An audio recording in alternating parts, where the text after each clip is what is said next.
안녕하세요. 사연에 빠지다의 DJ 민영입니다.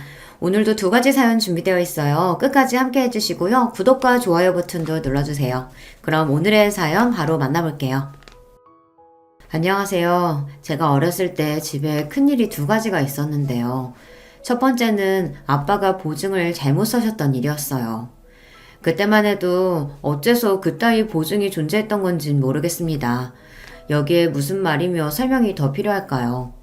두 번째는 말이죠. 저희 엄마가 계모임에서 사기를 당하신 것이었어요. 시골 동네에서 예전에 쉽게 찾아볼 수 있었던 게 아주머니들끼리 모여서 드는 개였죠. 저희 가족이 살았던 서울의 어느 변두리 동네에서도 그런 계모임이 존재하고 있었고요. 하필이면 저희 엄마가 나쁜 마음을 먹은 개주가 돈을 쥐고 있었던 그 계모임에 돈을 갖다 부었던 분이었습니다. 엄마는 원래 개를 들고 계셨었는데 그러던 와중에 아빠가 보증으로 잘못되셨던 건데요. 그러자마자 개모임에 당시 개주가 야반도주를 했습니다.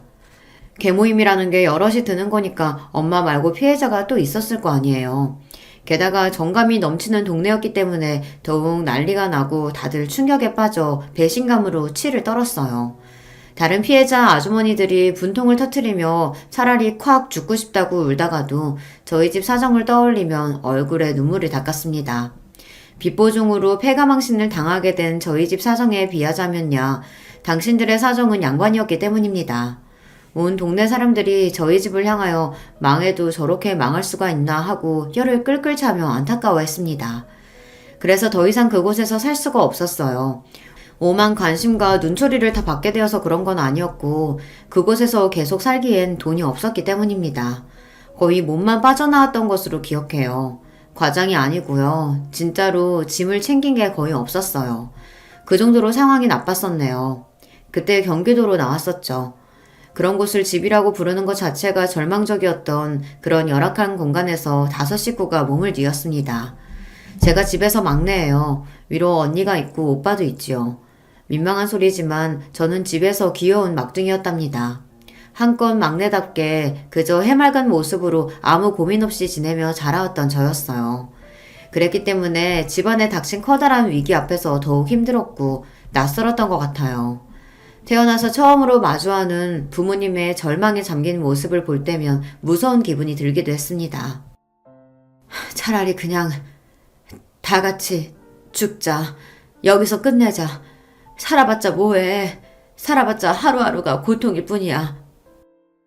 명신 엄마, 그래도 우리 자식들이 있는데 어떻게 그래. 토끼 같은 자식 새끼들, 아직 어린애들 두고 어떻게 그러겠냐고. 힘들어도 견디자. 참아보자. 견디고 참는다고 해서 달라지는 게 있을까?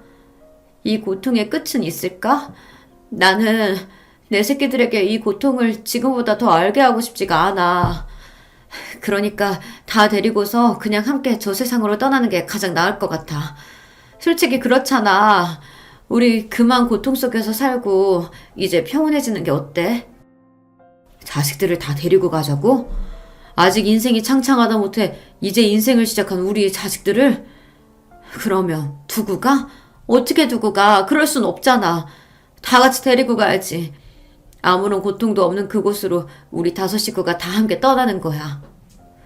어느 날 부모님이 그런 대화를 나누시는 것을 듣고 말았습니다. 집이라고 부르기도 싫었던 그곳의 공간은 너무나도 열악했고 단 하나의 방만이 존재하였는데 벽도 얇아서 단열도 안 되고 방음조차 안 됐었죠. 그래서 야심한 씨가 부모님이 밖에서 대화하시는 소리가 다 들려왔습니다. 잠에 푹 빠져 있었더라면 못 들을 수도 있었을 텐데 그날따라 제 눈이 말똥말똥 뜨여 있었어요. 그리고 당시에 저는 그 내용을 온전하게 이해하기는 무리인 어린 아이였으나 본능적으로 이건 아니다라는 생각이 들었고 무서웠습니다. 눈물이 날 것 같아서 몸을 일으켜 앉아 주위를 두리번거리자 언니하고 오빠가 가만히 누워 있었어요. 저는 무서운 기분을 감당하기 힘들어서 울음을 참으며 언니를 살짝 흔들어 깨우려고 했어요. 그러나 제가 언니의 어깨를 잡아 흔들자마자 저지를 당했습니다. 언니가 팔을 들어서 제 손길을 툭 뿌리쳤거든요. 그러더니 몸을 반대로 돌려서 저에게 등을 보이고 누웠어요. 이번에 저는 오빠 쪽을 바라봤죠. 그러자 오빠 역시도 저에게 등을 보이는 자세로 바꿨습니다. 그 순간 깨달음이 왔어요. 잠을 자지 않고 있었던 사람은, 밖에서 나누는 대화 소리를 들어버린 사람은 이곳에서 저 한 명뿐이 아니었다는 사실을 말입니다. 아마 그날 언니하고 오빠는 한숨도 못 잤을 것 같네요. 어린 아이였던 저는 두려움에 떨면서 눈물을 닦고 눕자마자 어설프게 잠이 들었었지만 언니와 오빠는 그러지 못했을 듯 싶어요. 그토록 슬프고도 무서운 밤이 저희 가족에게 있었습니다. 이걸 다행이라고 해야 할지 모르겠으나 다행히도 부모님은 저희 삼남매와 함께 세상을 등지겠다는 걸 실천으로 옮기지 않으셨습니다. 혹시라도 그런 끔찍한 일이 벌어질까 싶어서 한동안은 눈치를 살피며 속으로 오들오들 떨며 지냈었는데 시간이 좀 지나자 마음이 놓이더군요. 제가 그 정도였으니 언니나 오빠는 더욱 예민하게 상황을 주시하며 스트레스를 많이 받았겠다는 생각이 들더라고요. 다들 좁아터진 그 집에서 말을 하는 경우가 드물었습니다. 꼭 필요한 말만 했었고요. 원래 시끄럽지도 않아서 대화가 잔잔하게 오갔던 게 저희 집의 옛 풍경이었기 때문에 이런 변화가 두고두고 저는 낯설었습니다. 그리고 저는 사랑만 받고 응석바지 막내였었기에 이제 저를 보며 애정 가득한 눈빛을 주시는 부모님의 모습을 보기 어려워진 게 가장 힘들었어요. 세상에 찌들고 사람에게 실망하고 지칠 대로 지쳐버린 두 분의 얼굴에서는 눈빛이 죽어 보였었죠. 언니가 고등학생일 때 오빠는 중학생, 저는 초등학생이었는데요. 어느 날 언니가 부모님 앞에서 대역 죄인이라도 된 것처럼 고개를 푹 숙인 채로 무언가 양해를 구하고 허락 또한 구하는 그런 장면을 제가 봐버렸습니다. 당시에는 영문을 몰랐었는데 그건 언니가 대학에 가고 싶다는 이야기였더라고요. 집안 사정이 워낙 처참하다 보니 솔직히 대학 진학은 사치고 당장에 돈부터 버는 것이 현실적으로 맞았습니다. 그러나 언니는 대학에 가고 싶다는 꿈이 너무나도 강했던 거예요. 그래서 부모님은 무척이나 속상해 하셨습니다. 누구보다도 큰딸을 대학에 보내고 싶어 하셨던 분들이었으나 그럼에도 선뜻 그러라는 허락을 내뱉기 어려웠으니까요. 현실이라는 게 그렇게 냉정하고 타협이 없더라고요. 아마 누나가 대학 가기는 힘들걸? 우리 집 상황을 봐. 대학은 무슨 대학이야. 고등학교 마저 다니고 졸업하는 것도 감지덕지인데 어쩌면 당장에 고등학교 자퇴하려고 누나한테 그러실 수도 있어. 오빠는 제 앞에서 냉소적으로 자기 생각을 말했었습니다. 그 소리를 듣고서 저는 별 생각 없이 고개를 끄덕였었죠. 그러나 저희가 틀렸습니다. 심각하게 고심을 이어가던 부모님이 전혀 다른 결론을 내리셨기 때문입니다. 그래 명신아, 네가 그렇게나 가고 싶어하는 대학, 만약에 가지 못하면 그 후회와 서러움이 너의 평생에 따라 붙겠지. 그건 아빠하고 엄마도 원하지 않아. 그러니까 가고 싶으면 대학에 가라. 네 하고 싶은 대로 해도 돼. 아빠가 그렇게 말씀해 주셨을 때 언니가 그 앞에서 펑펑 울었습니다. 언니가 그렇게 우는 것을 처음 봤던 때가 바로 그 순간이었네요. 부모님에게 연달아 벌어졌던 일들로 저희 집이 폭삭 주저앉았을 때 오빠하고 저는 현실이 믿겨지지 않아 눈물을 흘렸었는데 언니는 그때도 입술을 꽉 깨물고서 안 울었었거든요. 그랬던 저희 집 장녀가 대학을 가도 좋다는 이야기에 오열을 하고 있었습니다. 그 모습은 제 가슴에 뜨거운 울림을 주었던 것 같아요. 언니는 고등학교 졸업 후에 무난한 4년제 대학에 들어갔습니다. 가족들에게 엄청 미안해했어요. 명문대가 아니라서 미안하다고, 대학 욕심을 냈던 주제에 공부는 그만큼 하지 못해서 면목이 없다고, 얼마나 가족들 앞에서 울적해했는지 모릅니다. 하지만 부모님은 그런 언니를 따스히 다독여 주셨어요. 그래서 언니가 대학 생활을 시작할 힘을 얻었던 거라고 저는 그렇게 보고 있어요. 부모님은 언니가 대학을 가기 전에 간 후에도 미친 듯이 일을 하며 돈을 벌고 계셨습니다. 아빠는 온갖 현장 일을 닥치는 대로 다 다니셨고요. 그래서 몇 날 며칠씩 집에 안 들어오시는 일이 허다했습니다. 엄마는 생산직으로 공장을 다니셨죠. 옛날에 엄마에 비하면 너무나도 생기가 하나도 없는 모습이라 슬프고 낯설었지만 그래도 집이 폭삭 주저앉았던 그때 직후에 비하면 시간이 지나며 얼굴이 많이 나아지셨기 때문에 그나마 다행이라고 저는 생각했습니다. 적어도 더 이상 5식구 다 같이 죽자는 말씀은 안 하시게 되었으니까요. 대학생이 된 언니는 공부뿐만 아니라 일까지 열심히 했습니다. 정말 24시간이 부족해 보일 정도로 열심히 살았었죠. 20대 초반에 체력이 받쳐줬기 때문에 가능했던 것이지 안 그랬으면 불가능했을 게 분명하다는 생각이 들 정도로 언니는 무리를 해가면서 대학 생활과 동시에 각종 일을 하며 돈을 벌었습니다. 그래서 4년제 대학을 다니는 동안 단 한 번도 집에다가 손을 벌린 적이 없었고요. 오히려 생활비에 보태 쓰시라며 부모님께 돈을 드렸어요. 사춘기 시절 집안 상황도 그랬다 보니 잠시 심적으로 방황을 하기도 했던 오빠가 정신을 바짝 차리게 된 것에는 죽도록 열심히 사는 언니의 모습도 있었다고 봅니다. 오빠는 전문대를 갔는데요. 거의 학비가 안 들었던 곳으로 알고 있어요. 그래서 오빠가 그 전문대를 간 것이었고 학교와 연계된 일터에 곧장 취업까지 했었죠. 그 시기에 오빠가 남겼던 말이 무척이나 인상 깊었어요. 적성? 흥미? 진로 고민? 그딴 걸 떠드는 것 자체가 전부 사치야. 그냥 최적의 길을 찾아서 닥치는 대로 살아야 돼. 안 그러면 우리 같은 사람들은 이 사회에서 못 살아남으니까. 그렇게 말을 하던 오빠의 모습이 무척이나 의젓해 보여서 인상 깊기도 했었지만요. 어딘가 가슴 한편이 알싸해졌던 그런 감각이 남아있네요. 쉬지 않고 일을 해오신 부모님부터 언니와 오빠까지 전부 이를 악물고 지독하리만치 악바리 정신으로 무장한 채 살았습니다. 그런 희상이 모이고 또 쌓여서 이뤄낸 변화가 있었다면 드디어 집이라고 부를 만한 곳에서 살게 되었다는 것이었네요. 제가 고등학생이 되었을 무렵에는 저희 집을 제법 살만하다고 표현할 수 있었던 것 같아요. 하지만 평화를 쟁취하는 곳에는 대가가 따르더군요. 그 즈음부터 아빠가 편찮으셨어요. 너무나도 무리를 해오신 것에 대한 후유증이었겠죠. 가장으로서 스트레스와 압박감도 지난 세월 너무 많았을 테고요. 무엇보다 빚 보증을 잘못 써셔서 모든 걸 망치셨던 그때부터 아빠는 아마 단 한순간도 죄책감에서 벗어나 보신 적이 없었을 거예요. 그런 것들이 전부 아빠의 건강을 갉아먹은 모양이었어요.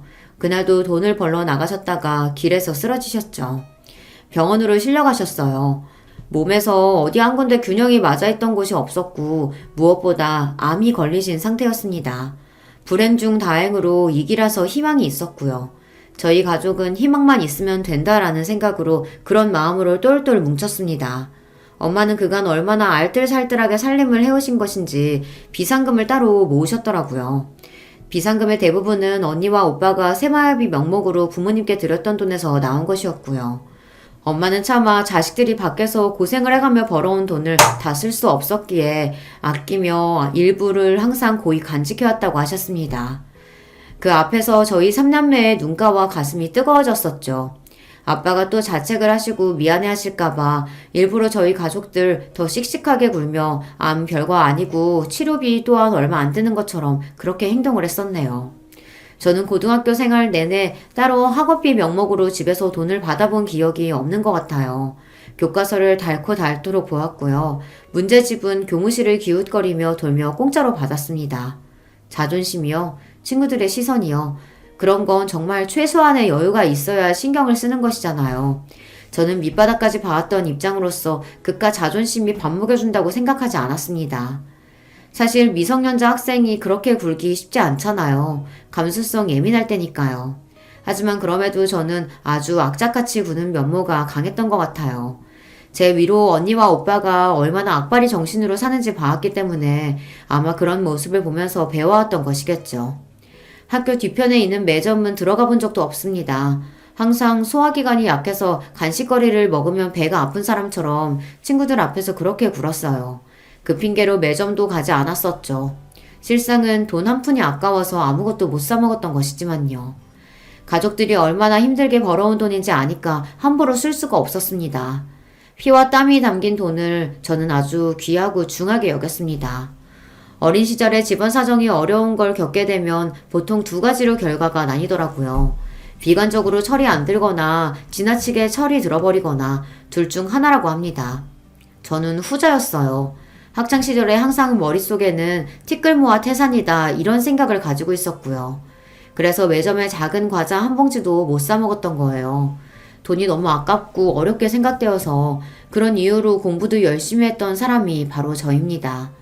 돈이 간절하고 부족할수록 남들보다 공부를 더 열심히 해야 한다는 이치를 다행스럽게도 저는 제때에 알아차린 경우였어요. 비록 학원 한번 다니지 못했었고 학용품 또한 공짜로 얻어지는 것을 사용해서 공부를 해야 하는 입장이었으나 그런 걸 핑계로 삼지 않았습니다. 무조건 공부에 매달렸고 그 결과 꽤 알아주는 대학에 저는 들어갈 수 있었는데요.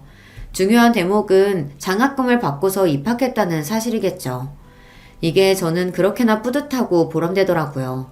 제가 대학교에 들어갔을 때 부모님이 많이 우셨습니다.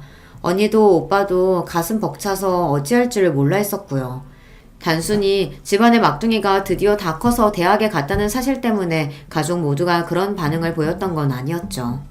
제가 좋은 대학에 그것도 장학금을 받고서 들어갔다는 사실 자체가 저희 가족들에게는 커다란 희망으로 다가왔기 때문입니다. 희망은 미래를 꿈꾸게 한다는 것을 이미 알고 있었어요. 아빠가 암을 이겨내고 무사히 일상으로 돌아오셨던 것에서 이미 증명이 되었기 때문입니다. 어리고 약하게만 보였던 막둥이 동생인 제가 성공적인 대학 입시를 끝마쳤다는 것, 그게 언니에게 굉장한 힘이 되었다고 하더라고요. 사실 언니는 너무 오래 무리하며 달려온 사람이었으니까 사람인지라 한계가 있어서 지칠 법도 하잖아요. 지쳐서 주저앉고 싶었을 무렵 제가 보란듯이 대학에 잘 갔던 것이었죠. 그게 언니를 힘이 나게 만들었습니다. 언니는 다시 달려보자는 각오를 다지고서 그렇게 살았고요. 그러다가 형부를 만났습니다. 형부가 정말 성실하고 착하고 좋은 분이에요. 인상부터 서글서글하고요. 사람이 진국이라고 할 수 있습니다. 다른 무엇보다 일단 저희 부모님에게 너무 잘하고요. 사위복이 있다면서 우리 부모님이 형부를 얼마나 마음에 들어 하시는지 모른답니다. 그런 형부와 만나서 결혼한 언니는 알콩달콩 결혼 생활을 잘 해나갔네요. 보기 좋은 모습이었어요. 그런가 하면 오빠는 부유한 집안의 여자한테 푹 빠져서 매달렸어요. 그 여자 입장에서는 당연히 제 오빠 따위 전혀 눈에 안 찼겠죠. 하지만 10번 찍어 안 넘어가는 나무 없다고 하던가요. 자신을 공주처럼 받들어주는 남자 앞에서 조금씩 흔들리게 됐던 모양입니다. 결국은 그 여자가 오빠의 마음을 받아줬어요. 바로 제 새언니인데요. 새언니네 집안에서는 당치도 않는 남자하고 어디 결혼을 하려고 드냐면서 처음에 두 사람의 결혼을 무조건 반대했었다고 합니다. 그러나 결국 반대를 철회하시게 됐었는데 그 사유 중 하나가 오빠의 동생인 제가 좋은 대학 간판을 달았다는 점이었어요. 그러니 어떻게 보자면 오빠는 제 덕분에 결실을 맺을 수 있었던 건데요. 사람 일이란 정말 신기하죠. 오빠가 저에게 무척이나 고마워하였답니다.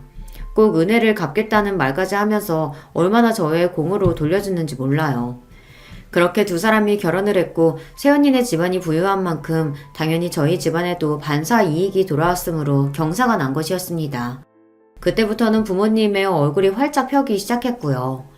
살다 보니 이런 날도 오는구나. 살아있길 잘했다. 오늘날까지 인생 살아보기를 정말 잘했어. 오빠가 새언니하고 결혼하던 날 엄마가 눈물을 훔치시며 그렇게 말씀하시는 것을 들었어요. 그러자 그 옛날 너무나도 힘들었던 때에 엄마가 차라리 다 같이 죽자고 생각하셨던 게 떠올라서 가슴이 아팠던 것과 동시에 감기가 무량하였습니다. 그 힘든 시절이 어느새 다 지나고 이렇게 빛 보는 날이 오는구나 싶더라고요. 역시 좋은 것이든 나쁜 것이든 결국에 모든 것은 다 지나가기 마련이라는 말이 맞았습니다. 저는 대학을 졸업하고서 꽤 이름이 있는 기업에 들어갈 수 있었어요. 사무실에 저만의 자리가 있고 제 명함이 있다는 사실에 처음에는 너무 믿어지지 않을 만큼 감격했던 기억이 나네요. 쫄쫄 굶어가면서 교무실에서 얻은 문제집을 풀던 수험생 시절이 떠올라 더욱 그랬던 것 같습니다. 이제 여기까지 왔으니 어디 한번 최선을 다해서 이 생활을 누려보자 하는 마음도 들었고요. 저는 돈 버는 재미를 처음 느끼기 시작했어요. 학교를 다니면서 아르바이트를 했던 때와는 차원이 달랐죠. 자연스레 돈 관리에도 관심이 가더라고요. 저축부터 재테크까지 다양하게 관심을 두며 짬날 때마다 공부를 하였답니다. 저와 이런 부분에서 대화가 통하는 사람들과 회사 내에서 친해지게 되었어요. 그렇게 친해진 분들 중 어떤 한 분을 통해서 남자 한 명을 소개받게 되었는데요. 저는 제 남편을 그런 과정으로 만났던 것이죠. 다니는 회사 수준이 거의 비슷했었기 때문에 소개를 받게 되었었는데 처음에 얘기를 언뜻 전해 듣고서 기대했던 것보다 직접 만나보니까 더 좋았던 사람이 바로 제 남편이었습니다. 일단 사람이 가볍고 허황된 것과는 거리가 멀었고요. 성실했어요. 그러면서 일하는 것에 관해서는 의욕이 강한 편이었으며 성격은 착하다고 볼 수 있었습니다. 너무 마음에 들더라고요. 그래서 금세 사귀기 시작했었고 그때 남편이 모아놓은 돈이 별로 얼마 안 됐었습니다. 그렇다고 해서 시댁 집안이 잘 사는 것도 아니었고요. 하지만 제가 경제적인 부분에 전혀 개의치 않았던 것 같아요.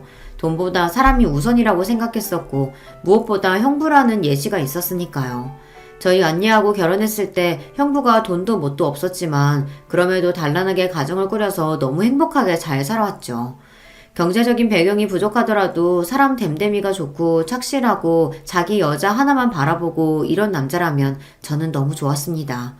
결혼 상대로 너무 괜찮다고 속으로 생각을 쭉 해왔던 저는 남편과 만난 지 1년 정도 됐을 때 먼저 결혼에 대해 의논하자고 말을 꺼냈었답니다. 남편하고 사귀는 동안 싸운 적이 전혀 없었을 만큼 서로 잘 맞았었는데 결혼 문제에 관해서도 마찬가지였어요. 생각이 엇비슷했고 결혼하고 싶은 마음 또한 잘 통했습니다. 그래서 그때가 되자 저는 가족들을 향해 결혼하게 되었다고 밝혔었고요. 그랬더니 온 가족이 한바탕 난리가 났었네요. 우리 집 막둥이가 언제 이렇게 다 커서 시집을 가게 됐다고 그러니? 언니하고 오빠가 결혼한다고 했던 때와는 서운함보다 기뻐하는 감정이 훨씬 더 큰 게 보였던 엄마가 눈물이 그렁그렁한 걸 보자 저도 눈시울이 뜨거워졌습니다. 아빠 역시도 첫째와 둘째를 결혼시켰던 때에는 그저 이럴 때가 되었구나 싶은 마음이 컸었는데 막내가 결혼한다고 하자 그만큼 세월이 많이 흐른 것도 갑자기 느껴져서 가슴 한편이 썰렁하고 허전해진 기분이라고 하셨어요. 부모님이 울컥하신 모습을 보였다면 언니와 오빠는 놀랍고 즐거워하는 모습을 보여주었습니다.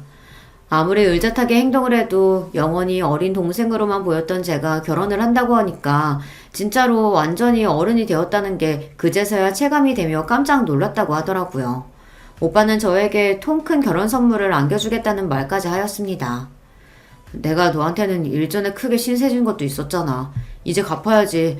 차 한 대 뽑아줄 테니까 마음에 드는 게 있는지 한번 진지하게 알아봐. 뭐? 차를 뽑아주겠다고? 그게 정말이야? 아니야. 안 그래도 돼. 그럴 거 없어. 새 차 필요하면 내가 뽑으면 되는 거지. 왜 오빠가 그렇게 무리를 해? 야, 이 녀석아. 내가 그래도 네 오빠인데 이 정도는 해줘야지. 그리고 민망한 사실 한 가지 밝히자면 차를 100% 내 돈으로 뽑아주겠다는 건 아니야. 오빠 돈만이 아니라고?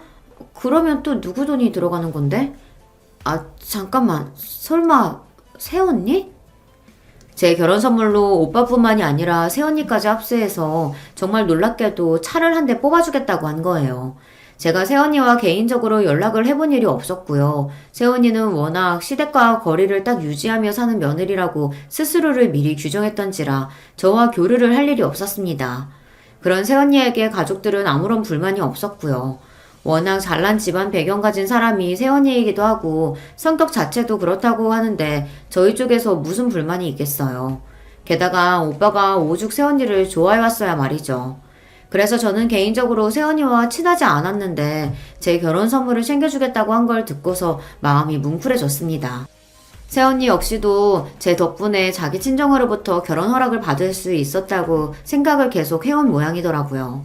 제 결혼이라는 건수가 생긴 참에 뭔가 저에게 보답을 해주고 싶어하는 새언니의 마음을 알고 제가 굳이 거절하는 건 도리가 아닌 것 같아 받기로 했습니다. 차종을 고르는 데는 시간이 걸리지 않았어요. 평소에 제가 속으로 원하고 있었던 차종이 있었거든요. 그래서 그때 결정은 바로 했었고 실제로 차가 출고되어 제가 받아보게 된 건 몇 달 후의 일이었네요.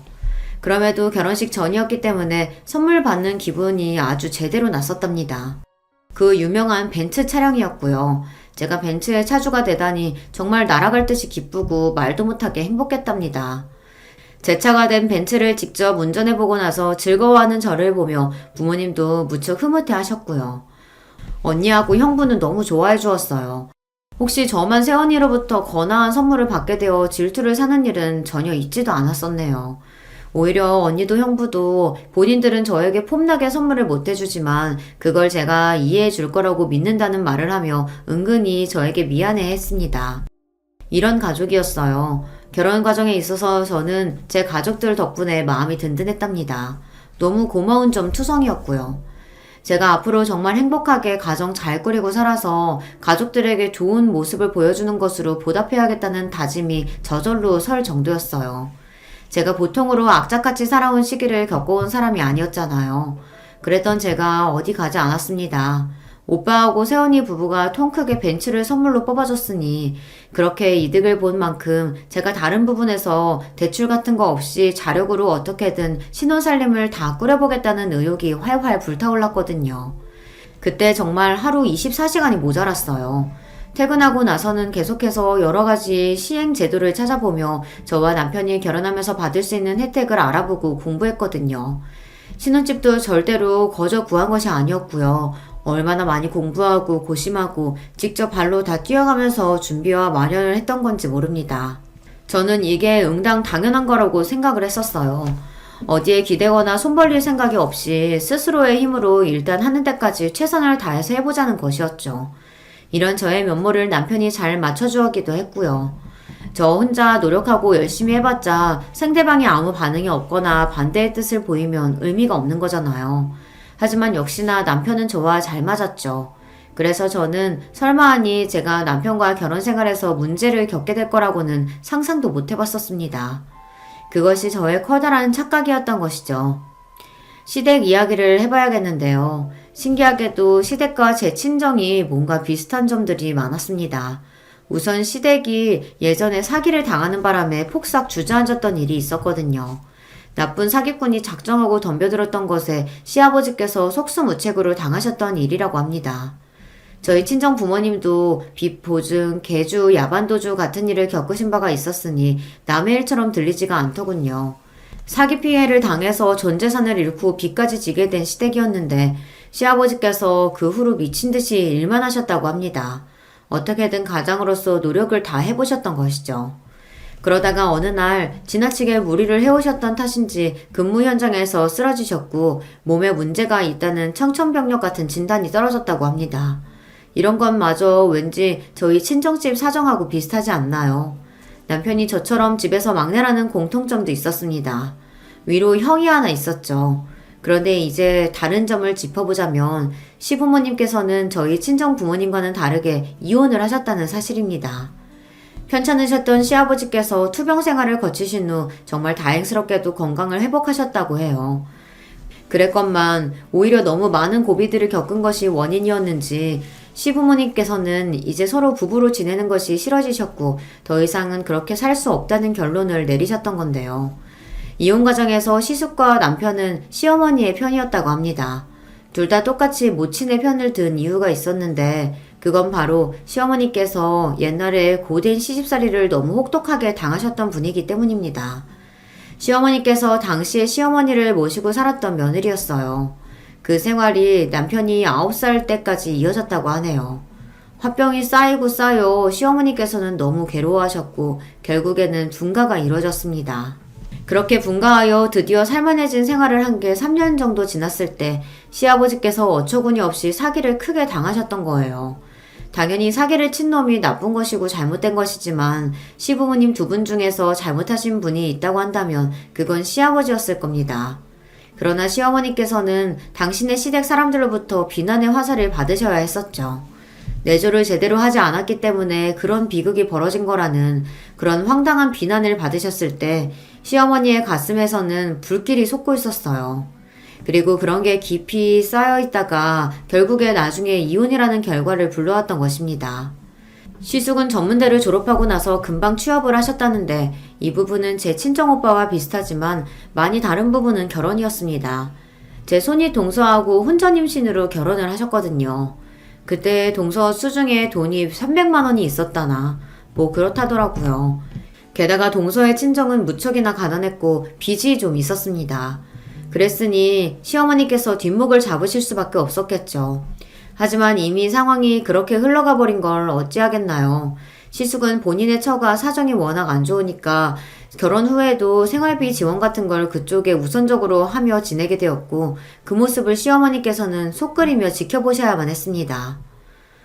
에휴, 만약에 내가 자식이 하나뿐이었으면 어쩔 뻔했어. 둘 낳기를 잘했지. 시숙의 결혼을 두고 시어머니께서는 잘못된 결혼이라고 부르셨으며 분개하셨으나 다행히도 자식이 한 명 더 있었던 거예요. 제 남편 말입니다. 자기 형보다 대학도 잘 나와서 4년제 대학에 학위를 따자마자 곧장 취업도 잘했고요. 성격도 훨씬 장남보다 유하고 서글서글한 차남이 바로 제 남편이었습니다. 남편에 대한 시어머니의 기대가 제 눈에는 다 보였고 저는 며느리로서 정말 잘해드리고자 했습니다. 이제 시어머니도 저의 가족이잖아요.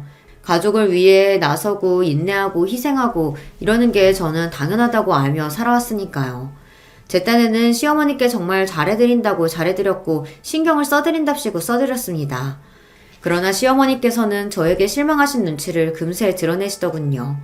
신혼여행에서 시어머니의 몫으로 사다 드린 관광기념품 몇 가지와 화장품 세트를 받아보셨을 때부터 실망의 기색을 감추지 못하셨어요. 좋고 예쁘기는 한데 너는 왜 이렇게 돈을 아끼니? 다른 데는 아끼더라도 시어미 선물이면 좀 팍팍 쓸 줄 알아야지. 그게 맞는 거지. 네? 최고로 인기 많은 것들 중에서 열심히 골라본 건데 어머님 눈에는 별로인가요? 혹시 다른 브랜드 화장품으로 사드릴까요?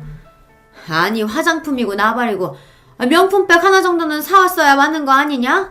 내가 얼마나 기대를 했는데 아유 이게 뭐니? 어떤 거요? 명품백이요? 어머님 죄송한데 그건 생각도 안 해봤어요. 신혼여행 갔다가 사오기에는 좀 여러모로 부담스러운 것 같네요. 그럼 언제 사주려고? 내 생일에?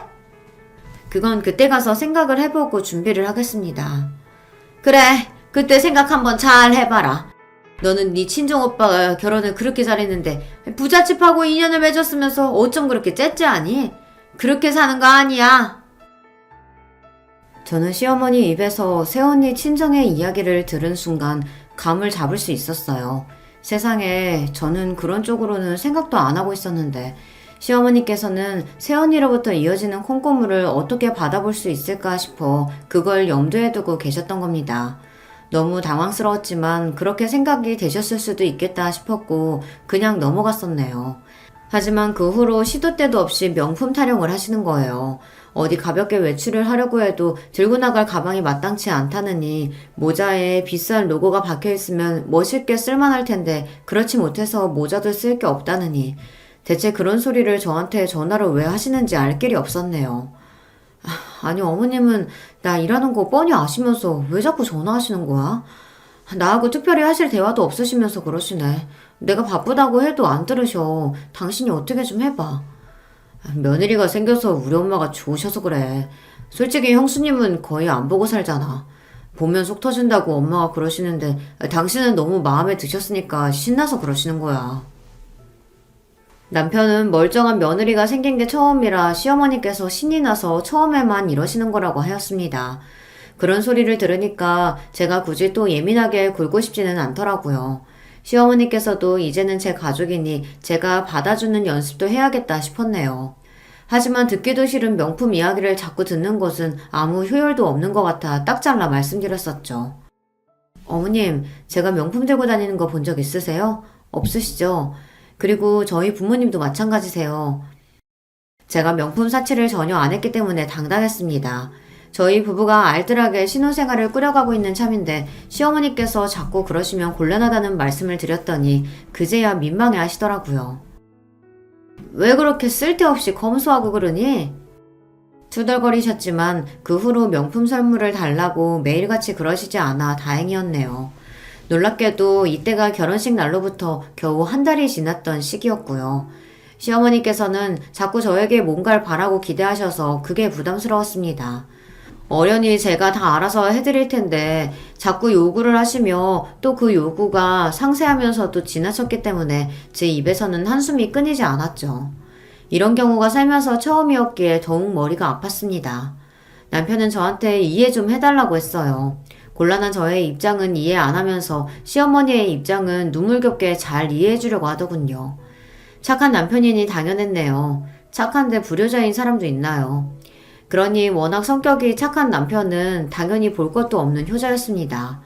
시어머니께서 옛날에 고된 시집살이를 당하셨던 걸 두고두고 마음 아파하면서 우리 엄마 진짜 고생했다라고 말하는 그런 자식이었고요.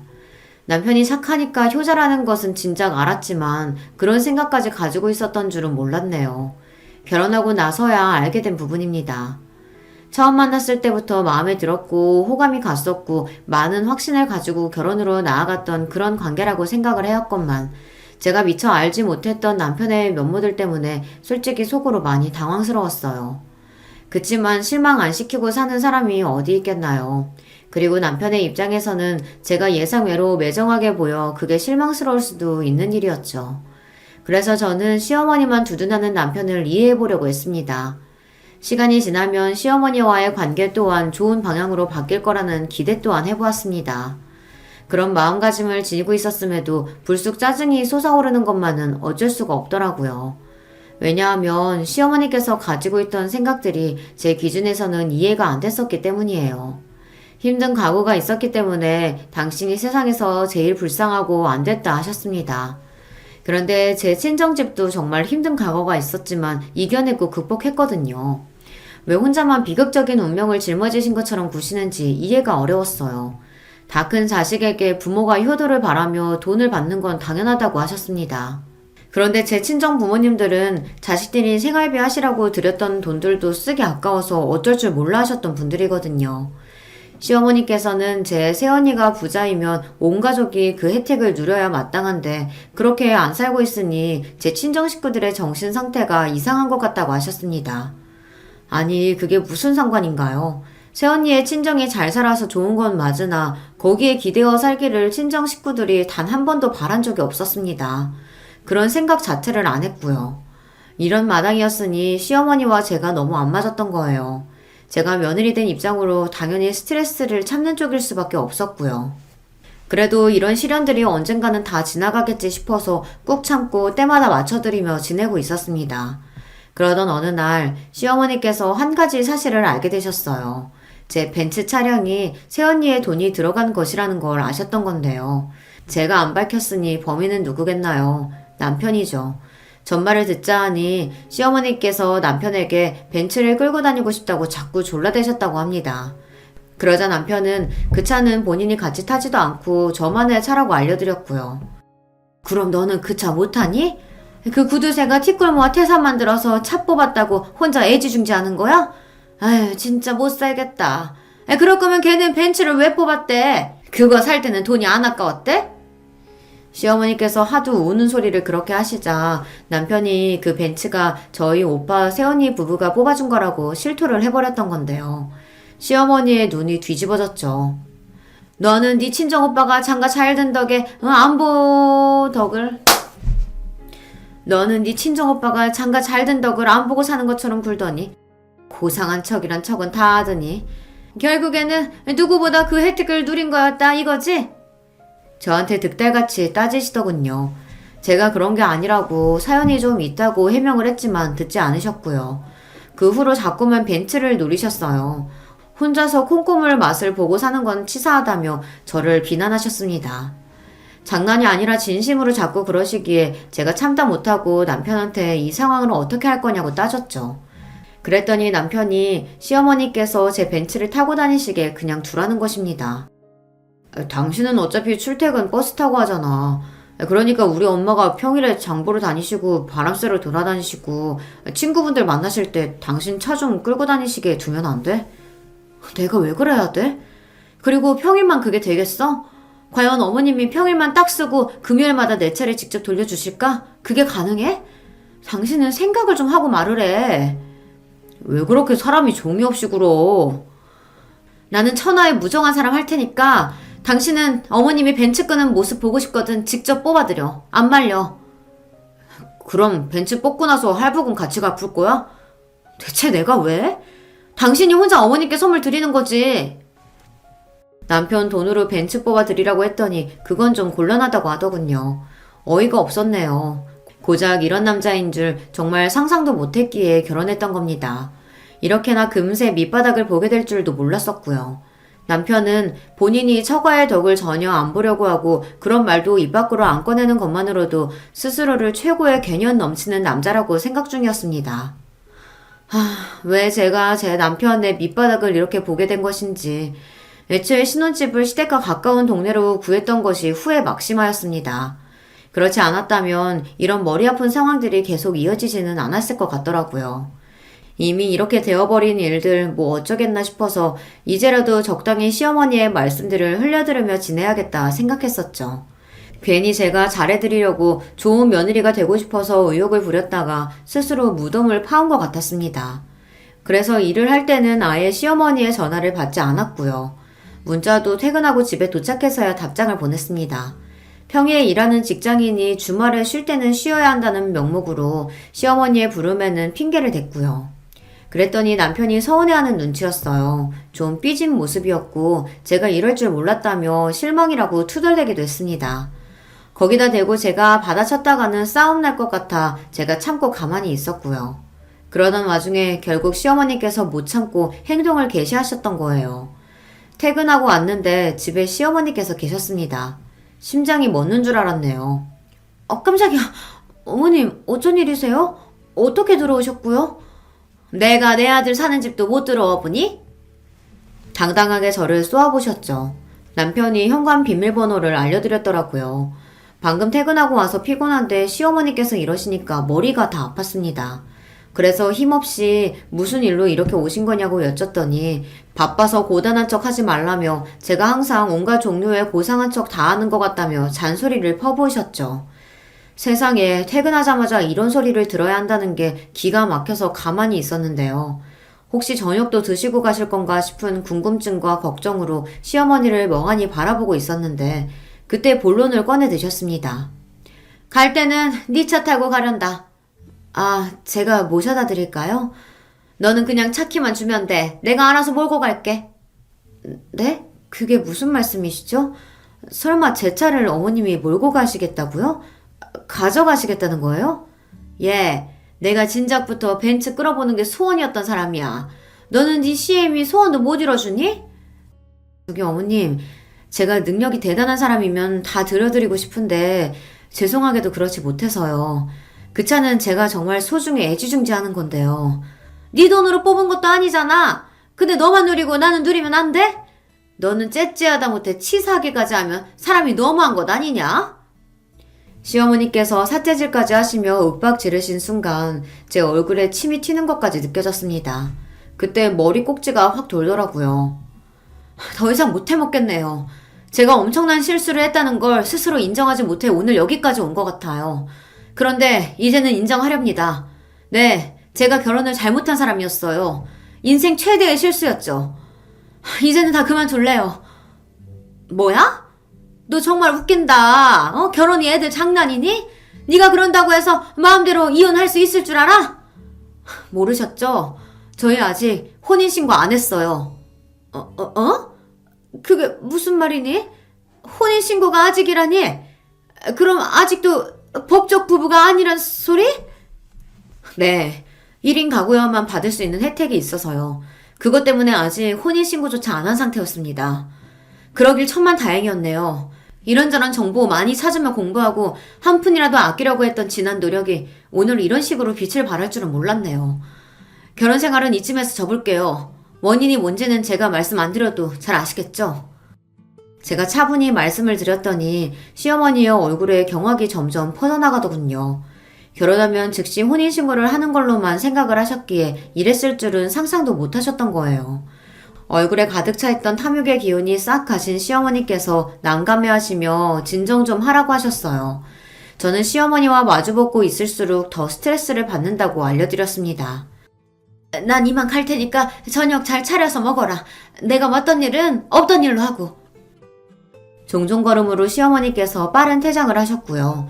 저는 저녁을 차리는 대신 당장 해야 할 일들을 정리해서 적어놨습니다. 그리고 잠시 후 남편이 귀가를 하였는데 시어머니를 찾는 것인지 밝은 얼굴로 집안을 두리번거리더군요. 시어머니의 연락을 못 받은 모양이었습니다. 그런 남편에게 저는 이혼하자고 그랬어요. 혼인신고를 안 했으니 마무리는 깔끔할 것 같아서 다행이야. 역시 나가있던 남편은 제가 적어놓은 정리 목록을 보면서 절망했습니다. 각자 짐을 빼는 수순, 집 정리, 돈 정리 이런 것들을 다 적어놨거든요.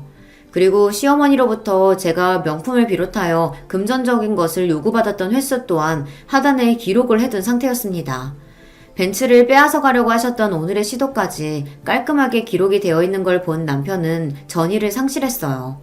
그 어떤 변명이나 핑계가 안 통할 거라고 판단했는지 저한테 사과를 하였어요. 미안해.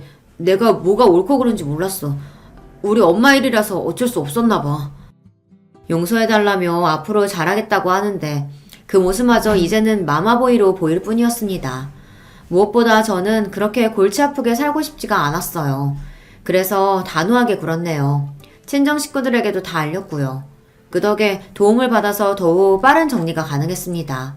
전 남편 그리고 전 시어머니까지 저한테 매달리며 냉정하게 굴지 말고 기회를 더 달라고 그랬었는데요. 그냥 저는 냉정한 사람이 되기로 했습니다. 까짓거 천하의 냉혈한이 되어버리고 제 인생을 찾는 게 나았네요. 얼마나 후련했던지 몰라요. 저는 그 후로 돈에 관해서 열심히 공부한 것뿐만 아니라 인간관계, 특히 남자 보는 눈을 기르려고 신중하게 살기 시작했답니다. 그러다가 새로운 인연을 만났는데요. 의도했던 것은 아니지만 집안 형편이 빠듯한 사람이었어요. 하지만 이타적인 성격에 반해 결혼을 했는데 너무 행복하답니다. 시골 사시는 시부모님께서는 제가 온다 그러면 그 전날부터 온 집안을 쓸고 닦고 시장에 나가 장을 봐오시고 오만 호들갑을 다 떠셔서 미리 연락을 못 드릴 정도예요. 그리고 직접 농사 지은 것들 중 깨끗하고 맛있게 생긴 것만 소중히 골라다가 저를 주시네요. 그런 부모 밑에 자식이니 지금 제 남편이 얼마나 괜찮은 사람이게요. 속이 깊고 배려를 잘하고요. 저희 형부하고 비슷해서 둘이 엄청 잘 지냅니다. 그리고 여자들끼리 뭉치게 되면 언니, 새언니, 저 이렇게 3인방이 자주 커피타임을 가지며 즐겁게 지내고 있어요. 이런 게 바로 한 가족의 모습이구나 싶어서 행복하답니다. 안녕하세요. 저는 막 30대가 된 아줌마입니다. 제가 예전에 겪었던 일을 한번 털어놓고 싶어서 사연을 보내봅니다. 저는 넉넉하게 산 편이 못 됩니다. 아주 어릴 때는 도리어 잘 살았던 편이고 초등학교 졸업하고 중학교 들어갈 때쯤부터 어려워지기 시작했었죠. 아버지가 사업을 하셨었는데 그때쯤 파산해서 야반도주했던 기억이 납니다.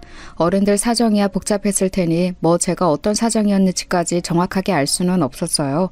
저희 친가 쪽 친척 중 한 명이 아버지 사업장에서 일을 하셨는데 중간에 횡령을 하면서 돈을 빼돌려서 채무를 갚을 수가 없어서 망했다고 그런 식으로만 이야기를 들었죠. 그래서 친가 친척하고 대판 싸우셨는데 어처구니 없게도 친가 쪽 식구들이 전부 그 횡령범 편을 들었다고 했어요. 그래서 아버지와 저희 식구들은 친가 쪽하고 완전히 인연을 끊게 되었습니다.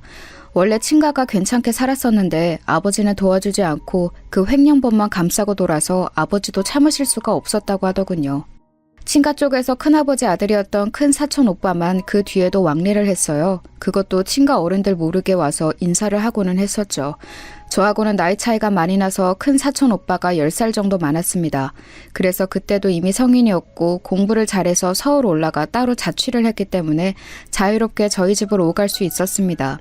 머리도 깨이고 도리를 아는 사람이라서 그런지 저희 집에 무척 미안해했어요. 정작 큰 집하고는 그리 상관이 없는 일이었는데도 말이죠. 아무튼 그래서 저희는 제가 중학교를 들어가면서부터 가세가 기울어져 형편없는 살림이 되었습니다. 어머니는 아버지가 정말로 애지중지하며 사랑하셨는데 원래 몸이 좀 약하셨어요. 그런데 그렇게 사업이 기울어져서 파산을 하고 야밤에 짐 싸서 도망을 나오고 이러다 보니까 충격을 받으셔서 더욱이나 몸이 안 좋아지셨죠. 그런데 살림이 어려워졌으니 적극적으로 약을 써보지도 못하고 뭐 하나 치료를 제대로 해보지도 못했습니다. 아버지는 너무 괴로워하셨지만 별다른 도리가 없었어요.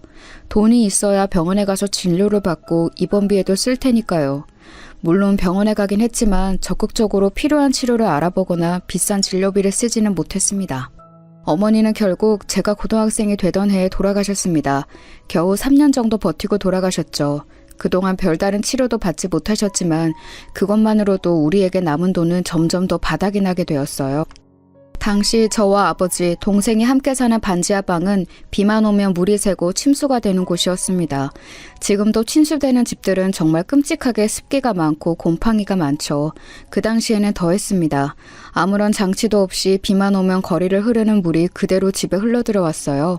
그걸 막으려고 어린 저와 동생이 같이 계단 참에 모래주머니를 쌓아놓기도 했지만 별다른 소용은 없었습니다. 물은 아무리 작은 틈만 있어도 새어 들어오고 새어나가게 마련이잖아요. 집은 축축하고 곰팡이가 많아서 어렸던 저희는 기관지가 좋지 않아졌습니다. 저는 그래도 고등학교 들어갈 때나 되었지 동생은 초등학생이었어요.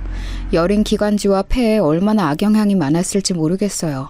어머니가 돌아가신 후 아버지는 거의 삶을 포기한 것처럼 사셨습니다. 술을 드시고 밖에 나가지도 않은 채로 반지하 집의 작은 방에 문을 걸어 잠그고 사셨죠. 저희는 밖에서 아버지의 기분을 살피면서 살금살금 라면을 끓여 먹거나 밥을 먹었습니다. 그나마도 없을 때면 밖에 나가서 옆집 아주머니한테 눈치를 보면서 혹시 밥이 남은 게 있냐고 물어봤어야 했죠. 지금 생각하면 구걸이나 다름없는 짓이었는데 다행히도 옆집 아주머니가 참 넉넉한 분이시고 저희를 안타깝게 여겨주셔서 밥을 얻어먹을 수 있었어요. 저희 아버지 어떻게 지내냐고 물어봐 주시고 아버지 가져다 드리라고 여분의 음식까지도 챙겨주셨던 적이 한두 번이 아니었죠. 저는 어린 동생을 챙겨서 밥을 먹이고 아버지의 잠긴 방문 앞에 음식을 가져다 드리고는 했습니다. 아버지는 고집스럽게 방문을 열고 나오지 않으셨지만 그래도 밤이 지나고 보면 음식을 드셨는지 빈 그릇이 나와 있었어요. 그러면 제가 그 그릇을 씻어서 옆집에 가져다 드리고 감사하다고 몇 번이나 말씀을 드리고는 했었습니다. 옆집 아주머니는 제가 애 많이 쓴다면서 정말 기특하다고 저를 격려해 주시고는 했어요. 정말 고마운 분이었죠. 그런데 어느 날 동생이 많이 아팠습니다. 열이 너무 많이 오르고 심하게 기침을 해서 제가 어떻게 해야 할지 알 수가 없었어요. 예전에 어머니가 돌아가실 때가 겹치며 떠오르더군요. 어머니도 돌아가실 때 열이 많이 났고 목이 아프다면서 힘없이 기침하다가 결국 숨을 거두셨거든요.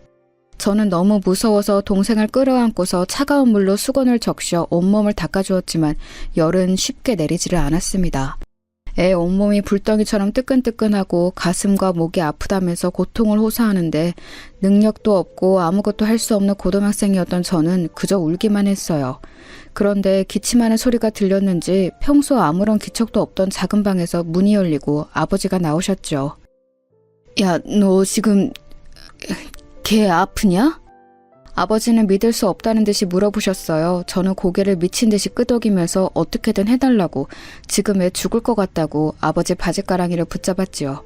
사실 지금 생각해보면 당시 아버지가 뭘 어쩔 수 있다고 아버지에게 매달렸는지 모르겠어요. 어머니 돌아가시고 나서 거의 1년 넘게 술만 드시던 아버지는 이제 돈도 뭣도 아무것도 없이 빈털터리 신세였고 남들하고 말도 더듬으면서 하게 되셨거든요. 하지만 아버지는 동생을 보자 어머니가 돌아가실 때가 생각나셨는지 얼굴이 시뻘겋게 변해서 얼른 저한테서 동생을 데려가셨습니다. 애가 너무 열이 오르고 기침을 멈추지 않는 걸 보시더니 급한 얼굴로 동생을 안고서 밖으로 뛰쳐나가시더라고요. 아버지는 막무가내로 병원 쪽을 향해서 뛰셨습니다. 어머니가 돌아가실 때 병원에서 가까운 집을 잡았기 때문에 상당히 가까운 편이었죠. 아버지는 미친 것처럼 병원으로 뛰어가서 응급실로 가셨어요. 어머니 돌아가시기 직전에도 자주 그랬던 것처럼요. 의료진들이 상당히 놀라신 것 같았지만 일단 간호사의 안내를 받아서 다시 접수를 하러 돌아갔습니다. 다행히도 그곳에 계시는 간호사분이 저희를 아시는 분이었어요. 어머니가 편찮으실 때 저희 사정을 많이 봐주셨던 분이었죠. 간호사는 저희한테 접수를 하도록 알려주시고 곧 사라지셨다가 의사 한 분과 돌아오셨어요.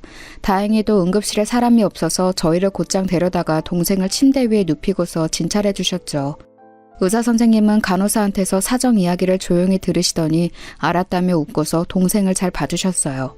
그러고서는 동생은 여기 좀 더 누워있으라고 약을 놓을 거라 곧 열이 떨어질 테니 괜찮을 거라며 저희를 다독여주고서는 가셨습니다. 간호사의 말을 들어보니 다행히도 큰 병은 아니고 그저 감기가 갑자기 심하게 왔던 거라고 했어요. 그런데 면역력이 워낙 많이 떨어져 있는 상태라서 애가 많이 아팠던 거였죠. 아버지는 정말 10년 감수한 얼굴로 의자에 털썩 앉으셨고 간호사님은 저희 부녀가 안쓰러워 보였던지 저희를 복도로 따로 불러내서 음료수를 한 잔씩 쥐어주셨어요. 정말 숨이 턱에 차 있었고 너무 지쳐 있었는데 그 달달한 음료수 한 잔이 얼마나 고맙고 마음이 저렸는지 모릅니다. 아버지도 마찬가지였는지 음료를 제대로 넘기지도 못하시면서 목임에서 간호사한테 감사하다고 연신 말씀하시고 계셨어요. 그러더니 간호사분은 웃으면서 제 손을 토닥거리시더라고요. 오늘은 수납 안 하시고 그냥 가셔도 됩니다. 제가 처리해 놓을게요. 하지만 비용은 별다르게 처치한 게 없어서 괜찮아요. 그 간호사분은 저희 어머니를 봐주시면서 저희 집이 무척 가난하다는 걸 잘 아셨어요. 저의 어려운 사정을 알기 때문에 동생의 진료 비용은 직접 내주셨던 거였죠. 저와 아버지는 그것을 직감적으로 알아챘지만 뭐라고 드릴 말씀이 없었습니다. 제가 입을 열려고 하자 간호사는 제 등을 툭툭 쳐서 괜찮다는 듯이 웃어주셨어요. 다행히도 그날 저녁 동생은 열이 꽤 내려서 집으로 올 수 있었습니다. 동생을 들쳐업고서 집으로 돌아오는 길에 아버지의 발을 봤더니 신발을 짝짝이로 신고 나오셨더라고요. 얼마나 급하고 애가 달았으면 저러셨을까 싶어서 가슴이 아팠습니다. 그런데 사실 그 뒤를 따라서 뛰쳐나왔던 저 역시도 신발을 바꿔 신고 있더라고요. 제가 저도 모르게 제 발과 아버지 발을 보면서 웃어버리자 아버지가 의아하다는 듯이 돌아보셨습니다. 저는 웃다 말고 발 쪽을 가리키면서 신발에 대해서 말했고 아버지 역시도 작게 웃음을 터뜨리셨죠. 아직 정신이 맑지 않은 동생은 아버지의 웃음소리를 오랜만에 들어서인지 만족한 얼굴로 아버지 등에 얼굴을 비볐습니다. 아버지는 그것을 느끼시고서는 어딘가 울적한 표정이 되시더라고요. 내가 그동안 슬프다고 너희를 너무 버려뒀구나. 이래선 안 되는데. 아니에요, 아버지. 애가 이렇게 아플 때까지 알지도 못하고 술만 처먹으며 살았으니 저 세상에서 너희 어머니가 나를 엄청나게 혼낼 거다. 아버지는 슬프게 말씀하시면서 한숨을 쉬셨습니다. 저는 아버지의 슬픈 분위기에 말도 꺼내지 못하고 가만히 있었죠. 그리고 그 다음 날부터 아버지는 완전히 달라지셨어요. 술병을 전부 다 내다버린 아버지는 일단 얼굴과 몸을 씻고서 오랜만에 깔끔한 옷을 골라서 입고 나오셨습니다. 정말 몇 년 만에 이렇게 말끔한 모습을 처음 보는 것 같아서 제가 놀라 눈을 껌뻑이고 있으려니 아버지가 웃으면서 제 머리를 쓰다듬어 주셨죠. 내가 지금 친구들이고 어디 꼭 가서 돈 벌만한 곳을 찾아보려고 한다. 너는 동생 잘 챙기면서 있으렴. 네, 아버지. 아버지는 다정하게 그렇게 말씀하시고서 나가셨어요. 한 2, 3일 못 들어올지도 모른다고 하시면서요. 나중에 말씀을 들어보니까 그때 알고 있는 친구들을 총동원해서 그분들한테 일자리가 없는지를 물어보고 다니셨다고 하더라고요. 돈도 얼마 남지 않은 상태에서 교통비가 아까워 걸어서 먼 거리도 가셔서 일 시켜줄 수 없냐고 물으실 때 아버지의 그 심정이 어땠을까요? 옛날이라고는 해도 사업으로 잘 나가던 분이 친척 횡령으로 사업이 기울고서 그 뒤에 자기와 비슷하거나 못하던 친구들한테 머리를 숙이며 직장을 구해야 했던 그 심정이 말이에요. 아마도 아버지 혼자셨으면 그렇게 하지 않으셨을 거예요. 저와 동생 때문에라도 살아야 하니까 그렇게 하셨던 거였겠죠. 하지만 직장은 구하기가 쉽지 않으셨어요. 당연히 아버지 연세도 있으시고 술 드시며 생활하셔서 체력도 떨어진 상태였으니 기꺼이 일자리를 주려낼 사람이 없을 수밖에 없었죠. 아버지는 정말 고생하면서 알아보고 다니시다가 결국 지인이 연결해준 일자리로 들어가셨어요. 좋은 곳이었다면 정말 너무 좋았겠지만 아쉽게도 건설 현장직이었죠. 그래도 일을 이거라도 시작한 게 어디냐면서 아버지는 기뻐하셨습니다. 그즈음 큰 사촌 오빠가 좀 더 자주 찾아오게 되었어요. 이전까지는 사촌 오빠도 대학 다니며 공부하는 학생이었기 때문에 찾아오더라도 잠깐 저와 동생 얼굴만 보고 간식 사주고 돌아가는 그 정도였거든요. 그런데 이제 취업을 했다면서 저희 집에 인사를 오더라고요. 그러면서 저희한테 작은 선물도 사다 주고 저희 가족한테 식사도 대접했고요. 사촌 오빠도 취직해서 상당히 바빴지만 그래도 시간을 어떻게든 내서 오더군요. 아버지는 사촌 오빠한테 정말 면목 없다면서 고마워하셨죠. 제가 고등학교를 졸업하고 나자 사촌 오빠는 제게 일자리도 알아봐 주었어요. 저는 어차피 공부도 잘 못해서 대학에 갈 성적도 아니었고 형편도 안 되었죠. 사촌 오빠는 자기가 일하는 사무실에서 사무보조로 사람을 구하는 자리에 저를 앉혀주었고 저는 나름대로 성실성 하나는 자신 있었기에 그 호의를 기꺼이 받았어요. 사촌 오빠는 걱정하지 말라고 제 동생도 졸업하고 나면 이런 일자리 얼마든지 구할 수 있다면서 저희를 안심시켜주기도 했죠. 언젠가는 사촌 오빠한테 물어봤던 적이 있어요. 왜 우리한테 이렇게 신경을 많이 써주냐고요. 사촌 오빠는 조그만 게 별걸 다 물어본다면서 웃었지만 곧 대답을 해주더라고요. 너의 부모님이 어릴 적에 내 편을 들어주신 적이 있거든. 편이요? 내가 친구랑 싸웠는데 사실 걔가 내 연필을 훔쳐가서였어. 그런데 부모님이 그것도 모르고 나만 혼내고 있으니까 내 이야기를 좀 들어보라면서 뭔가 사정이 있었을 거라고 말씀해 주셨지.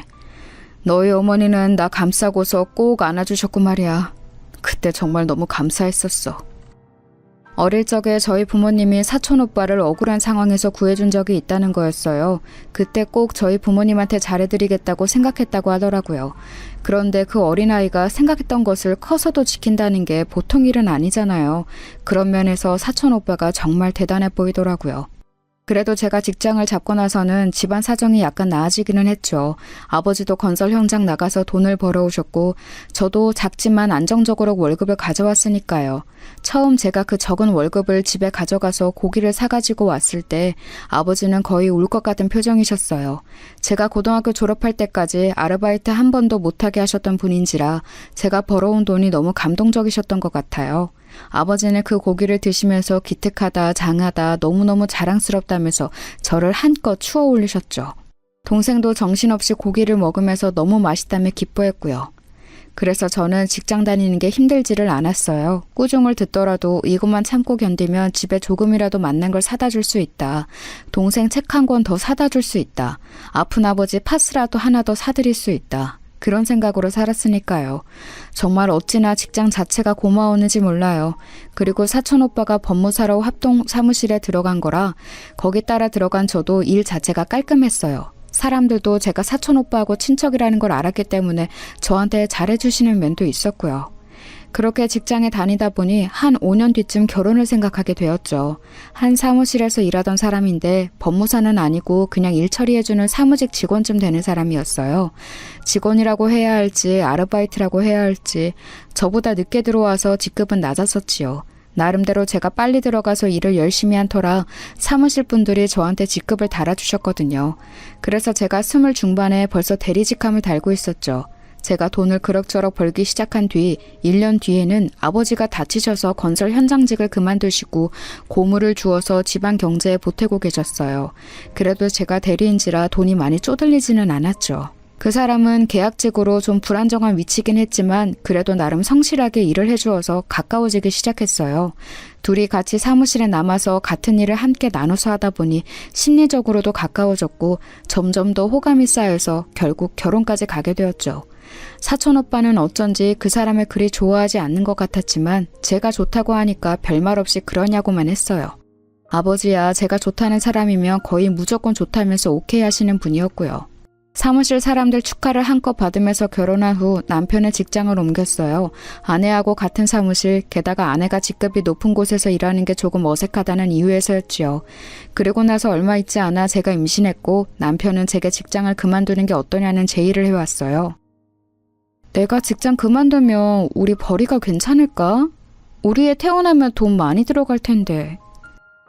상관없어. 야, 내가 우리 가족도 못 먹여 살린 남자 같아? 네가 직급 잠깐 높았다고 나 무시하지 마. 남편은 장난스럽게 말하기는 했지만 자기 무시하지 말라면서 저한테 퉁박을 주고는 했죠. 원래부터 자기가 저보다 직급이 낮았던 것을 그리 좋아하지 않았던 터라 저는 그럴 때면 얌전히 입을 다물고는 했어요. 굳이 집안에 분란을 일으키는 게 좋지 않을 것 같기도 했거든요. 저는 아버지와 어머니가 워낙 금술이 좋으셨기도 해서 부부간에는 목소리도 높이지 않는 거라고 생각하고 있었어요. 그래서 남편의 말을 따라서 사무실도 그만 나가게 되었습니다. 사촌 오빠는 상당히 걱정하는 눈치였지만 그래도 별말은 하지 않은 채 무슨 일 있으면 꼭 오빠한테 연락하라는 말 한마디만 했죠. 뭐 다 좋았습니다. 남편은 그래도 작은 직장이라도 다니고 있었고 저는 임신해서 몇 개월 뒤면 아이를 낳을 상태였으니까요. 그런데 문제는 따로 있었습니다. 남편이 이제 돈을 모아야겠다, 월세 아끼자면서 시댁하고 합가를 하자고 했거든요. 저는 그게 정말로 끔찍하게 싫었는데도 말이죠. 저희 시댁은 시어머니하고 시누이가 있었습니다. 시어머니는 굉장히 욕심이 많다고 해야 할까요? 뭔가 자식들한테 바라는 게 많은 사람이었어요. 시누이는 새침해서 말이 없고 속도 모르겠는 사람이었고요. 시아버지는 일찌감치 돌아가셔서 시어머니가 기르셨다는데 그래서인지 남편도 시어머니 말을 너무 잘 들었어요. 이번 합가 역시도 시어머니가 뭐하러 따로 사냐고 어차피 애도 낳을 건데 들어와 살라고 해서 벌어진 일이었죠. 합가 이야기가 나온 날 처음으로 남편하고 싸웠습니다. 왜 합가처럼 중요한 일을 나하고 상의도 없이 정하냐고 화를 냈더니 남편은 어디서 여편녀가 남편한테 덤비고 말대꾸를 하냐고 화를 내더라고요. 저는 그동안 싸우기 싫어서 말대꾸를 안 한 거지 남편이 한일 같아서 안 한 건 아니었습니다. 그래서 그날 정말 대판 싸우게 되었죠. 남편은 그동안 얌전한 줄 알았던 제가 그렇게 들이받으면서 싸우자고 덤비니까 좀 놀랐던 모양이에요.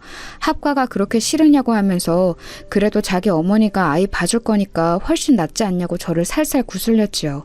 저는 정말 들은 척도 하고 싶지 않았는데 사실 생각해보니까 제가 친정 어머니도 없는 상황에서 아이를 낳으며 기댈 수 있는 곳이 시어머니밖에 없는 거예요.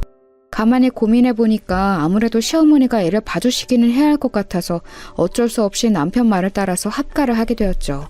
예, 그런데 정말 실수였습니다.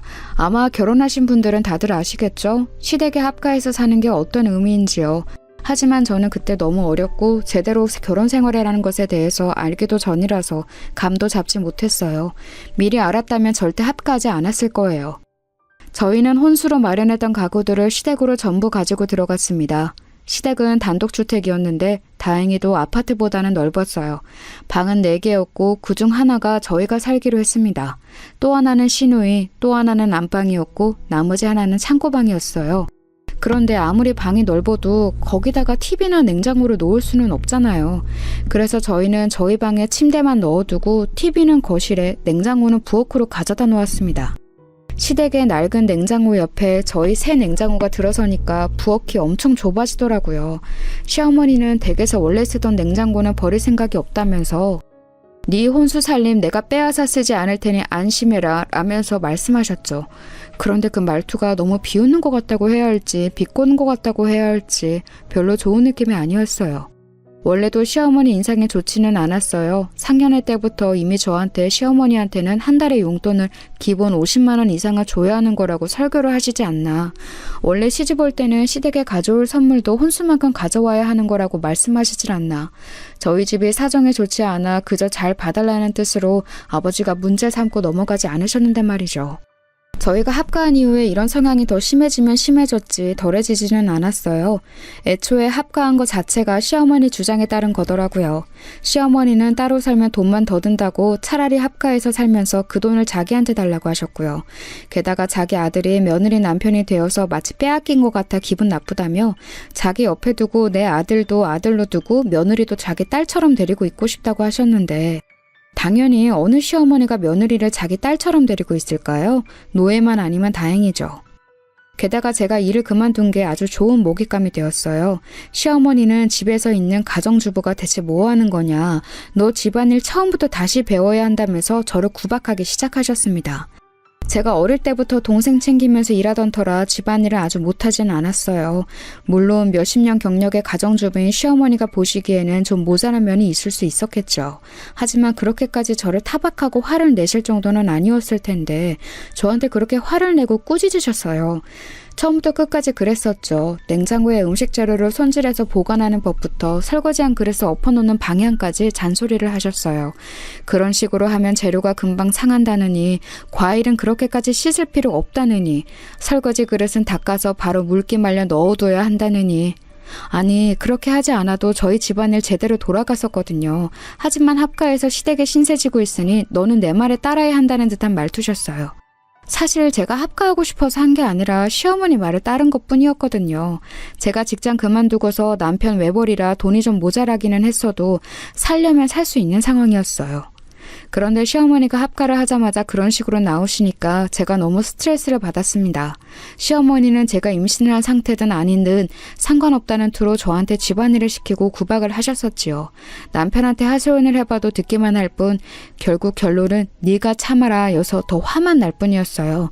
남편은 이제 결혼해서 제가 임신까지 했으니 어쩔 거냐는 듯한 태도여서 더 분노가 속에 쌓였죠. 그렇다고 친정에 말할 수도 없었어요. 친정아버지는 고물을 주워다가 집안에 보태고 계셨고 동생은 역시 사촌오빠가 소개해준 일자리에 들어가서 일을 막 배우고 있는 참이었고요. 두 사람은 자기 삶을 꾸리기에도 바쁜 터라 제가 뭐라고 걱정을 더 보탤 수가 없었죠. 친정어머니라도 계시다면 제가 조금 더 이야기를 하기 수월했겠지만 어머니는 돌아가신 지 오래되었으니 뭐 어쩔 도리가 없었거든요. 사실 합가를 했다고 해서 돈이 덜 드는 것도 아니었어요. 시어머니는 함께 사니까 당연히 시장도 제가 봐와야 한다고 주장하셨고 생활비도 내놔야 한다고 하시더군요. 한 달에 5, 60만 원씩 생돈으로 시어머니께 드리고 게다가 기타 시장을 보는 돈도 전부 남편 월급에서 나가니까 이건 따로 살 때나 합가해서 살 때나 생활비는 거의 비슷하게 들어갔어요. 어차피 월세도 시어머니께 드리는 만큼 들어갔으니까요. 그런데 저는 스트레스를 몇 배로 받고 도리어 생활의 질은 뚝뚝 떨어져 갔죠. 시어머니만 문제였던 것은 아니었습니다. 시누이는 새침하고 처음에는 아예 저하고 얼굴을 제대로 볼 생각도 하지 않았어요. 시누이는 대학에서 공부하는 사람이었고 고졸에 불과한 제가 상당히 바보 같아 보였던 것 같습니다.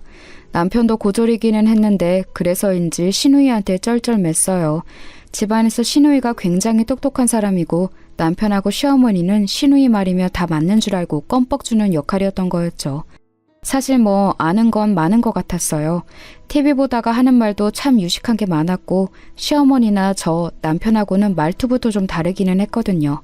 그런데 문제는 대학 졸업할 나이가 지났는데도 여전히 휴학 상태였다는 거였어요. 우울증이라나 뭐라나 공부는 하고 싶지 않지만 그래도 대학을 그만둘 수는 없다면서 휴학을 반년했다가 1년으로 늘렸다가 복학했다가 다시 휴학했다가 그걸 반복하는 중이었죠. 우울증 진단서도 받아놓고서는 병원도 열심히 다니더라고요. 대체 무엇 때문에 그렇게 우울한지는 알 수 없었어요.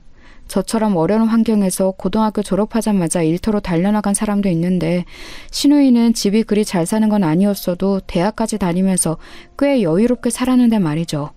물론 사정 따라 우울증이 걸리는 건 아니지만 그래도 어느 정도 이해되는 정도가 있잖아요.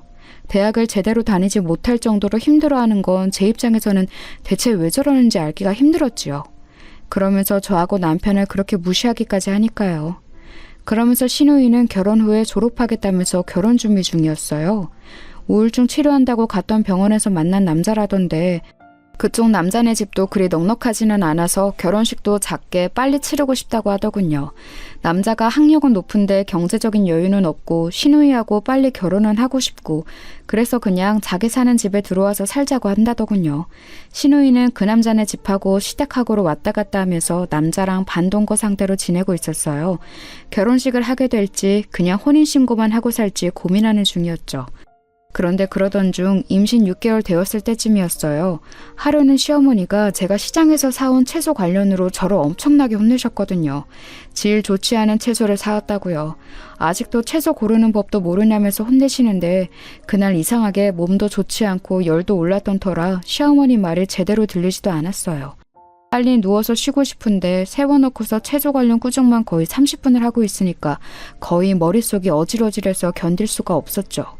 그러다가 눈앞이 휙 돌더라고요. 어지러워서 똑바로 서 있을 수가 없는데 앞에는 시어머니 계속해서 저한테 뭐라고 하고 정신을 차릴 수가 없었어요. 너 똑바로 서! 엄살 부리지 말고! 시애미가 우습게 보이니? 제가 휘청거리자 시어머니가 소리를 지르셨어요. 저는 정말로 엄살이 아닌데 엄살 부리지 말라면서 계속해서 큰 소리를 내셨죠. 머리는 울리고 눈앞은 돌고 그러다가 제가 쓰러졌어요. 저도 쓰러지면서 정신을 잃었기 때문에 정확히 제가 어떻게 되었는지는 알지 못합니다. 그런데 눈을 감았다가 뜨니 병원이더라고요. 처음에는 흰 천장만 보여서 제가 어떻게 되었는지도 몰랐어요. 어머님? 이게 대체... 너 어지러면 빨리 말을 했어야지.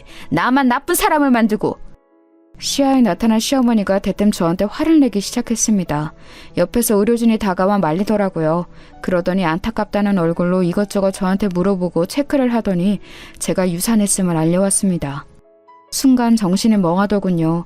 저는 결혼 생활이 행복하지 않았지만 그래도 제가 곧 아이를 낳으면 그 예쁜 아이를 제 품에 안고 기를 생각으로 참고 지내고 있었어요. 저는 정상적인 가정에서 제 아이를 행복하게 해주고 싶었거든요. 그런데 그렇게 쓰러져서 유산하다니 정말 상상도 못했던 일이었습니다. 그나마 바로 쓰러지던 순간에 시어머니가 옆에 있어서 하혈하는 것을 보고 응급차를 불러서 다행이기는 했어요. 그 덕분에 몸은 많이 상하지 않을 수 있었죠. 하지만 임신 6개월 차에 아이를 잃은 슬픔은 정말 견뎌내기 어려웠습니다. 그때는 남편도 많이 슬퍼했어요. 남편도 아이가 곧 태어날 거라는 기대에 부풀어 있었기 때문이었죠. 어쨌든 우리의 한 가정이 완성된다는 기대가 있었으니까요. 그래서인지 남편은 저를 위로하려고 올해 여름 휴가를 가자는 말을 꺼냈어요. 원래 어디 놀러 가자는 말을 아예 안 하는 사람이었기 때문에 무척 의외였지요. 이래저래 돈도 부족하고 아이 키우려면 아껴야 한다면서 언제나 집에만 있었거든요. 하지만 이번에는 그래 유산도 했는데 기분 전환이라도 하자 싶어서 동의했습니다. 시어머니는 저희 부부가 여름 휴가를 간다고 하니까 그거 자체도 아주 못마땅해 하셨어요. 당연히 본인도 데리고 가는 줄 알고 있었는데 남편이 조심스럽게 우리끼리만 간다고 말을 했더니 눈을 도끼 눈으로 뜨시더군요. 하지만 시어머니한테도 유산의 책임이 있다고 생각했던 저는 당시 시어머니한테 감정이 무척 안 좋았어요. 남편도 그걸 알고 있었고 그래서 시어머니와 같이 휴가를 가지는 못한다는 것도 알았었죠. 저희는 기분 나빠하는 시어머니를 뒤에 두고서 휴가를 떠났어요. 여름 휴가라고 해봤자 저희가 그렇게 넉넉하지 못했기 때문에 그냥 국내 여행이었죠. 제주도도 아니고 저 밑에 남해 쪽으로 가서 한 4박 5일 쉬다가 올라왔어요. 차가 없던 시절이라 많이 돌아다니지도 못했지만 그래도 시댁에서 떨어져서 며칠 시어머니 얼굴을 안 보니까 나름대로 신선하더라고요. 남편도 오랜만에 제 눈치를 보면서 제게 맞춰주었고요. 그런데 문제는 이제 돌아왔을 때 생겨 있었죠. 저희가 집에 돌아와서 시어머니께 인사하고서 방에 들어가는데 집안이 뭔가 휑한 거예요. 저는 너무 이상해서 주변을 둘러보았죠. 저희가 혼수로 사서 시댁으로 가지고 들어왔던 가전들이 없다는 걸 깨닫는 데는 얼마 걸리지 않았어요. 어머님? 저희 TV하고 냉장고가 어디 갔죠? 너무 이상한 일이었어요. TV하고 냉장고처럼 큰 가전들을 어디다 치워버릴 수도 없는 거고 발이 달려서 도망갈 것도 아니잖아요. 그런데 방에 들어가니까 저희 침대도 없었죠. 그래도 혼수였는데 심지어 여행 갈 때 방문은 잠그고 갔는데 그게 열려있더라고요. 어머님, 이게 어떻게 된 일이에요?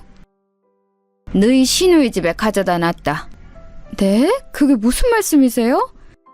시누이 혼수 마련해줄 돈이 없잖니. 내가 줬다. 뭐라고요? 정말 믿을 수가 없더라고요. 아무리 상식이 없어도 그렇지 며느리와 아들 부부 혼수로 사온 물건을 자기 딸 혼수로 가져가게 했다뇨. 저는 너무 경악해서 말을 잇지 못했고 마찬가지로 남편도 놀란 눈치였어요.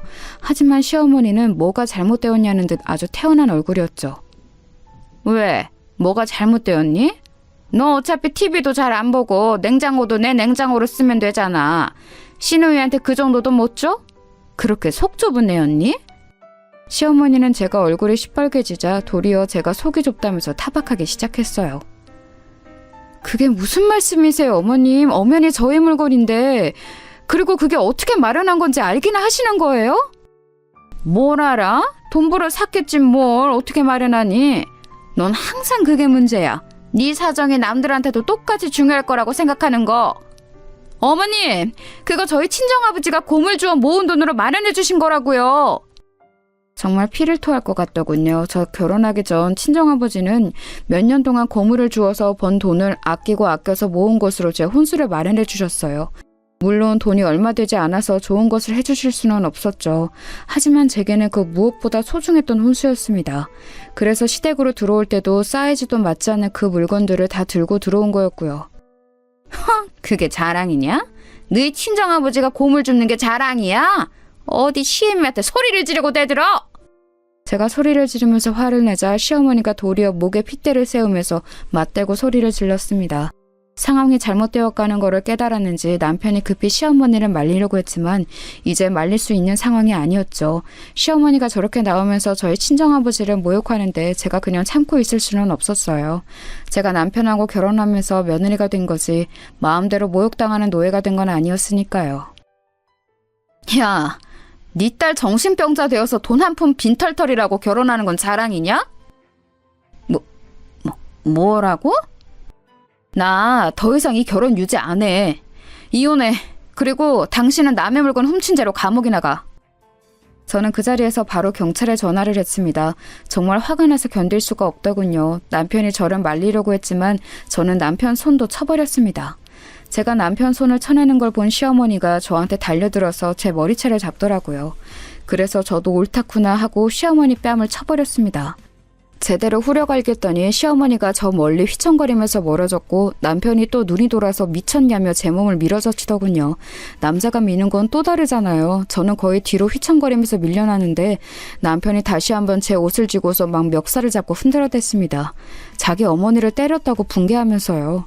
자기 마누라 머리채 잡힐 때는 꼼짝도 하지 않고 있더니 저는 남편이 돌아와 있는 게 보여서 얼른 사촌 오빠한테 전화를 했습니다. 저희 아버지는 이제 편찮으시고 몸도 약하셔서 이런 상황에 부를 수 없었고 사촌 오빠는 곤란한 일이 생기면 언제든지 전화 연락을 하라고 했으니까요. 오빠, 지금 저희 집으로 와주세요. 남편이 저 때려요. 그래? 알았다. 몸 조심하고 기다려. 사촌 오빠는 제가 막 뱉어낸 말에도 앞뒤 설명을 요구하지 않고 곧장 짧게 대답하더니 전화를 끊었죠. 그 사이에 벨이 울렸고 제가 뛰어나가서 문을 열었어요. 경찰이 신고를 받고 왔다면서 집안을 살펴보는데 문을 열어준 제가 옷차림이 흐트러져 있으니까 얼른 저를 보호하려는 듯이 나서더라고요. 그럴 수밖에 없는 게 시어머니가 제 머리채를 잡아서 머리가 산발이었고 남편이 제 멱살을 잡아서 옷이 다 늘어나 있었거든요. 누가 봐도 가정폭력이라도 당한 듯한 모양새였죠. 아니, 별일 아닙니다. 경찰분들 그냥 돌아가셔도 됩니다.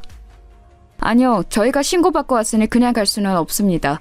그리고 이 여성분 지금 좀 위험한 상황이셨던 것 같은데요. 신고하신 분이 누구시죠? 저예요. 잘 찾아오셨어요. 저 좀 보호해주세요. 저는 얼른 경찰들 뒤로 숨었습니다. 졸지에 가정폭력범으로 몰리게 된 남편과 시어머니가 난처한 얼굴이 되었죠.